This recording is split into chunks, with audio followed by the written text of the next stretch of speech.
दोस्तों मैं हूं तुम्हारा जराय साइंस से और मैं वापस से आ गया हूं चैप्टर 3 की रिव्यू वीडियो के साथ। तो ये चैप्टर मुझे काफी ज्यादा अच्छा लगा क्योंकि फाइनली हमें इनके वर्ल्ड के बारे में, इनके डिफेंस कोर के बारे में और इनके काम करने के तरीके के बारे में थोड़ी सी इन्फॉर्मेशन देना शुरू कर दिया है। तो without wasting any more time, roll the intro.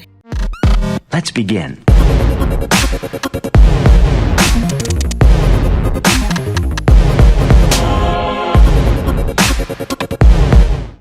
तो पहले पैनल की शुरुआत ही हिबिनो काइजू के स्केच से होती है जो कि इस समय न्यूज में चलाया जा रहा है। लॉन्डो तो अपना फेमस ही हो गया। यहाँ पर न्यूज में ये बताया जा रहा होता है कि डिफेंस कोर ने काइजू को एक नाम दिया है जो कि हाँ मुझे पता है, तुमने बिल्कुल सही गैस किया है, यानी कि काइजू नंबर 8। और अब तक 3 महीने हो चुके हैं जब हम लोगों ने चैप्टर 2 में इनकी बकचोदियां जितनी भी हुई थी वो देखी थी और उनके हुए पूरे 3 महीने बीत चुके हैं। ओके, तो यहाँ मैं थोड़ी काम की इन्फॉर्मेशन देना चाहता हूँ। जो काइजूज होते हैं उनके नाम जो होते हैं या फिर नंबर जो उन्हें दिए जाते हैं वो उन्हें तब दिए जाते हैं जब वो ज्यादा खतरनाक होते हैं और उनको मारने में इनकी गांड फट गई होती है, या फिर हिबिनो के काइजू की तरह जिन काइजूस के बारे में पता ही नहीं चल पा रहा होता तो उन काइजू को नंबर दे दिया जाता है। खैर, ये जो खबर होती है ये काइजू की लाशों को साफ करने वाले लोग देख रहे होते हैं, यानी कि हिबिनो के डिपार्टमेंट के लोग। वहीं पीछे खड़ा इचिकावा रिनो भी इस न्यूज को देख रहा होता है और इस बात से काफी ज्यादा चिंतित हो गया होता है क्योंकि उसने सोचा था कि इतने दिनों में तो पूरा का पूरा मामला शांत हो जाएगा और बात दब जाएगी, पर भाई इसका उल्टा हो गया और बहनचोद जो बात थी वो तो और भी ज्यादा बढ़ गई। और अब उसके पीछे सारे लोग पड़े हुए हैं, वो भी डिफेंस कोर वाले। वैसे डिफेंस कोर की हिस्ट्री में पहला केस था जब वो लोगों को किसी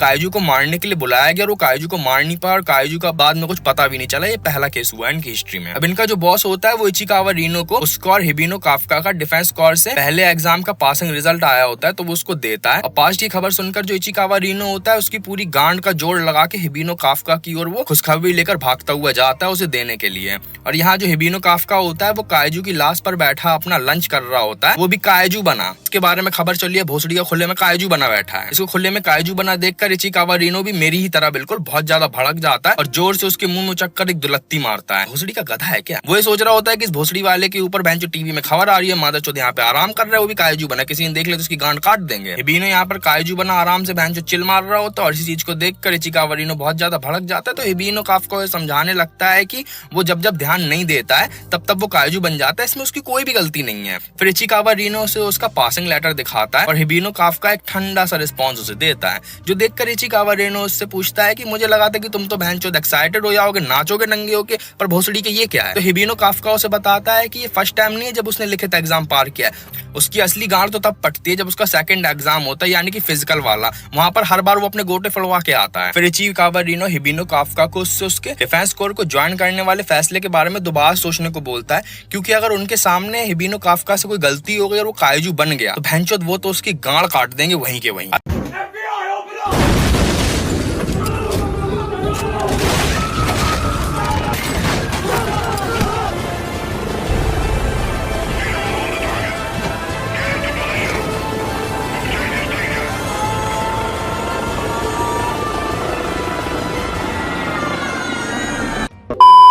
हालांकि जो हिबिनो काफका होता है वो तो अपना मन बना चुका होता है, तो बहनचोद वही टिपिकल एनिमे स्टाइल में वादा चोदने लगता है कि नहीं मैं कर चुका हूँ बहनचोद फैसला और अब मैं डिफेंस कोर ज्वाइन करेगा, चाहे भोसड़ी के गांड कटे या मैं ज्वाइन करेगा। इसके साथ साथ वो ये भी बोलता है कि वो अपनी पूरी गांड का जोर लगा देगा इस बार फिजिकल एग्जाम को पास करने के लिए। अब माहौल तो पूरा बन गया होता है, तो माहौल में इचिकावा रिनो भी बोल देता है कभी भी पीछे मुड़ के ना देखने का, अगर हिबिनो काफका के साथ कुछ हो भी जाए तब भी। फिर दोनों वहाँ पे वही नरूटो वाली बकचोदी करने लगते हैं कि हम दोनों अब डिफेंस कोर एक साथ ज्वाइन करने वाले हैं, तो हम दोनों एक दूसरे के राइवल्स हुए दाते बायो। और फिर हिबिनो काफका बोतल का ढक्कन खोलने के लिए जो कि काफी ज्यादा टाइट होता है उसको खोलने की कोशिश में भोसड़ी का फिर से काइजू बन जाता है, जिसे देखकर बहनचोद जो इचिकावा रिनो होता है वो बहुत ज्यादा भड़क जाता है और फिर वहां चला जाता है। और जो हिबिनो काफका होता है उसे पहले तो रोकता है, फिर बाद में बहनचोद वहीं पर लेट जाता है और अकेला सोचने लगता है कि अगर इस बार उसका सिलेक्शन नहीं हो पाया और इचिकावा रिनो का सिलेक्शन हो गया तो बहनचोद इसकी नजरों में अपना सेनपाई का औहदा भी खो देगा, इसलिए इस बार तो उसको बहनचोद हर हाल में सिलेक्शन निकालना ही पड़ेगा। फिर 10 दिन बीत जाते हैं और दोनों फाइनली अपने एग्जामिनेशन सेंटर पे पहुंचते हैं जो कि वेस्ट टोक्यो में होता है,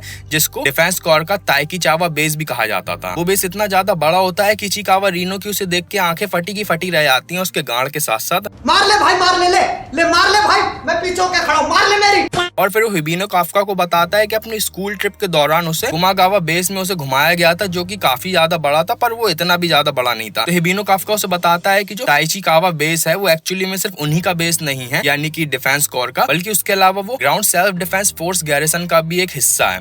तभी वो बिल्डिंग इतनी ज्यादा बड़ी है क्योंकि दोनों के दोनों डिपार्टमेंट एक ही में बेंचों घुसा रखे हैं। अब चूंकि जो काइजू डिफेंस कोर होता है, उन लोगों को शहर में इधर उधर जल्दी जल्दी जाने की जरूरत पड़ती है, तो जो ground self defence force garrison है, उनकी मदद से पूरे वेस्ट टोक्यो में बहुत जल्दी जल्दी उधर उनके मेंबर्स को ले जा पाते हैं। ये सुनकर इचिकावा रीनो के गोटे सूख जाते हैं और वो हिबिनो काफ्का को यहाँ पर कोई भी बकचोदी करने से मना करता है, क्योंकि अगर वो यहाँ पर सच में हल्का सा भी काइजू बन गया, फिर उन्हें शक भी हो गया कि ये भोसड़ी का काइजू है, तो इसकी गांड चीर के रख देंगे, वो बिना सोचे समझे। और ये जो इनका पूरा यहाँ पर जो बेस है, जहाँ पर ये लोग इस समय आए हैं, तो वहां से ये भाग भी नहीं पाएंगे वक्त रहते हैं। अब दोनों माहौल के मजे ही ले रहे होते हैं कि तभी हिबिनो काफ्का को एक चिंगी लॉली डोकर कहकर बुलाती है, जिसे सुनकर हिबिनो काफ्का अपनी उम्र उसे बताने लगता है, क्योंकि वो सिर्फ अधेड़ है, वो अभी सिर्फ 32 साल का ही है, पर लॉली तो बहनचोद लॉली और वो भी चिंगी, उसे क्या झाट समझ में आएगा। तो वो उसे डोकर बोलकर अपनी खटारा वैन को पार्किंग स्लॉट से हटाने को बोलती है, वो भी इसलिए क्योंकि जो पार्किंग स्लॉट था वो उसे पसंद आ गया था। हिबिनो काफ्का उसे समझाने की कोशिश करता है कि पूरा का पूरा इलाका खाली पड़ा है, तुम्हारा जहां मैंने भोसड़ी के वहां गाड़ी लगा दो, तुम्हें यहीं पे क्यों लगानी है। पर लॉली तो लॉली है, तो लॉली बोलती है कि यहाँ पर नंबर 5 जो कि मेरा लक्की नंबर है वो लिखा हुआ है, इसीलिए मुझे लगानी है। फन फैक्ट, वहां पर नंबर 5 भी नहीं लिखा था, 55 लिखा था, भोसड़ी की लॉली। फिर हिबिनो काफ्का के टाल मटोल करने पर वो सीधा अपने कपड़े उतारने लगती है,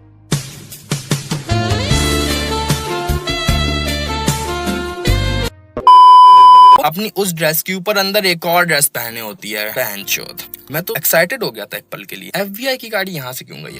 अल्लाह माफ करे, बहुत मनुष्य लग रहे हो, मत करो, रहने दो, बहुत बुरे लग रहे हो, तौबा तौबा तौबा, थारा मूड खराब कर दिया। खैर फिर लॉली अपने एक हाथ से हिबिनो काफ्का की पूरी खटारा वैन ही उठा लेती है, उठाकर बहन जो साइड से पटक भी देती है। ये देखकर जितना मैं आश्चर्यचकित रह जाता हूँ, उतना इचिकावा रीनो और हिबिनो काफ्का दोनों के जो गोटे होते हैं देख के बिल्कुल चरमरा जाते हैं।